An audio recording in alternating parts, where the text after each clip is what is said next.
Hello বন্ধুরা, জ্ঞানজ্যোতি coaching সেন্টারের পক্ষ থেকে তোমাদের সকলকে জানাই আরও একবার স্বাগত।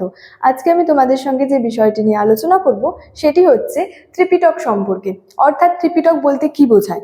বিষয়টি শুরু করার আগে তোমাদেরকে একটু বলে দিতে চাই যে তোমরা যারা ভাবছো আমাদের সঙ্গে এই সেমিস্টারে যুক্ত হবে, তারা উপরে দুটি নাম্বার দেখতে পাচ্ছ, 6295916282 এবং 7076398606।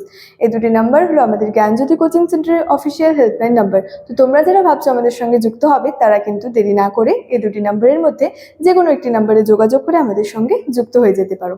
তাহলে দেরি না করে আজকে আলোচনার বিষয় শুরু করছি। দেখো, ত্রিপিটক অর্থাৎ এক্ষেত্রে বলা যায় যে প্রাচীন ভারতের ইতিহাসের উপাদান হিসেবে কিন্তু বৌদ্ধ গ্রন্থগুলি যেগুলি রয়েছে সেগুলি কিন্তু খুবই গুরুত্বপূর্ণ, বা বলা যায় যে প্রাচীন ভারতের ইতিহাস রচনার ক্ষেত্রে এই বৌদ্ধ গ্রন্থগুলির গুরুত্ব কিন্তু অপরিসীম। তো এক্ষেত্রে বলা যায় যে বৌদ্ধ গ্রন্থগুলির মধ্যে অন্যতম যদি ধর্মগ্রন্থের কথা বলি, সেটি ছিল হচ্ছে এই ত্রিপিটক। অর্থাৎ ত্রিপিটক বলতে আমরা কি বুঝি বা ত্রিপিটক বলতে কি বোঝায়।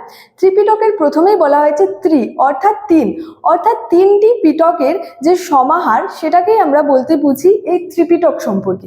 এবার এই তিনটি পিটক কি?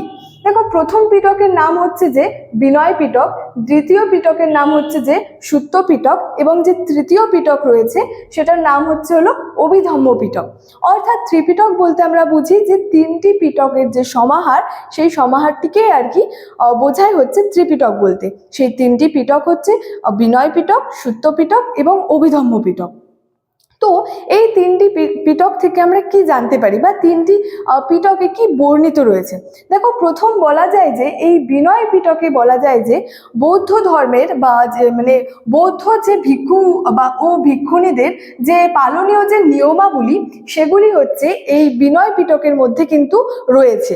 এক্ষেত্রে বলা যায় যে বৌদ্ধ বিহার সমূহের যে আর কি নীতিগুলি রয়েছে, সেগুলিও কিন্তু এই বিনয় পিটকের মধ্যে কিন্তু রয়েছে। অর্থাৎ বিনয় পিটক থেকে আমরা জানতে পারি যে সেখানে যে বৌদ্ধ ভিক্ষু এবং যে ভিক্ষুণীদের যে তারা যে নিয়মগুলি আর কি পালন করতো, সেই নিয়মগুলি কিন্তু রয়েছে। নেক্সট হচ্ছে দ্বিতীয় পিটক, অর্থাৎ এই সুত্ত পিটক। এই সুত্ত পিটকে কি রয়েছে বা এই সুত্ত পিটক থেকে কি আছে এখানে? দেখো, এই সুত্ত পিটকে রয়েছে হচ্ছে বুদ্ধের যে ধর্ম উপদেশ, এগুলি রয়েছে এই সুত্ত পিটকের মধ্যে। তো এই সুত্ত পিটক থেকে আমরা জানতে পারি যে বৌদ্ধের যে ধর্ম উপদেশগুলি রয়েছে সেগুলির সংকলন কিন্তু আমরা এই সুত্ত পিটক থেকে জানতে পারি। এবং শেষে রয়েছে যে 3 নম্বর পিটক, অর্থাৎ যে অভিধম্ম পিটক। এই পিটকে কি বলা হয়েছে? দেখো, যে বৌদ্ধ ধর্মের অন্তর্নিহিত দর্শনের আলোচনা এবং ব্যাখ্যা, অর্থাৎ বৌদ্ধ ধর্মের যে আলোচনা এবং যে অন্তর্নিহিত যে দর্শন, সেই দর্শনের আলোচনা এবং ব্যাখ্যা সম্পর্কে কিন্তু এই অভিধম্ম পিটকে কিন্তু বলা রয়েছে। আমি বিষয়টা আরেকবার রিপিট করছি যে ত্রিপিটক বলতে বোঝায় হচ্ছে তিনটি পিটকের সমাহার, অর্থাৎ ত্রিপিটকের প্রথমেই বলা হয়েছে যে ত্রি অর্থাৎ তিন, যে তিনটি পিটকের যে সমাহার সেটাকেই বোঝায় হচ্ছে ত্রিপিটক বলতে। তিনটি পিটকের নাম হলো বিনয় পিটক, সুত্ত পিটক এবং অভিধম্ম পিটক। তো এই তিনটি পিটকের মধ্যে প্রথম পিটক অর্থাৎ বিনয় পিটকে বলা হয়েছে যে বৌদ্ধ ভিক্ষু এবং ভিক্ষুণীদের যে তারা যে সমস্ত নিয়মগুলি পালন করত, যে সমস্ত নীতিগুলি তাদের ছিল, রীতিনীতিগুলি, সেগুলির কথা বলা হয়েছে বিনয় পিটকে বলা হয়েছে। তারপর রয়েছে সুত্ত পিটক, যেখানে বলা হয়েছে বৌদ্ধ ধর্মের যে উপদেশাবলী বা উপদেশ যে সংকলন রয়েছে সেগুলি সুত্ত পিটকে বলা হয়েছে। এবং সর্বশেষ পিটক অর্থাৎ অভিধম্ম পিটকে বলা হয়েছে যে এই যে বৌদ্ধ ধর্মের যে অন্তর্নিহিত যে দর্শন, সেই দর্শনের বিস্তারিত আলোচনা এবং ব্যাখ্যার কথা কিন্তু এই অভিধম্ম পিটকে বলা হয়েছে।